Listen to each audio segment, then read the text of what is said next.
आमदार माननीय असलम शेखजी यांना देखील मी निमंत्रित केलं होतं।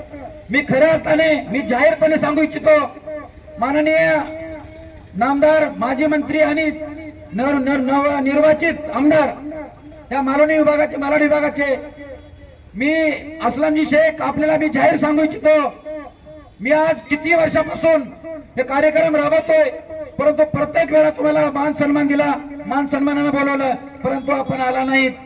ही आम्हाला खंत वाटते। ही खंत दूर करण्यासाठी येणाऱ्या काळामध्ये आपण विचार करावा, कारण आमच्या महापुरुषांचा सन्मान झाला पाहिजे। याच्यासाठी तुम्हाला देखील या व्यासपीठावर या मंचावर यायचं आहे आणि या महापुरुषांना विनम्र असं अभिवादन करायचं आहे आणि म्हणून तुम्ही आले पाहिजे। तुम्ही लोकप्रतिनिधी आहात, म्हणून तुम्हाला खऱ्या अर्थाने या निमित्ताने मी सांगू इच्छितो।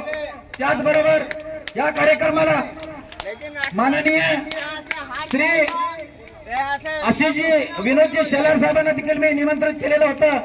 ते जरी हारले असले, मला राजकीय कुठलाच हेतू नाही, मला राजकीय देणं घेणं नाही, परंतु मला सांगावंसं वाटतंय, कारण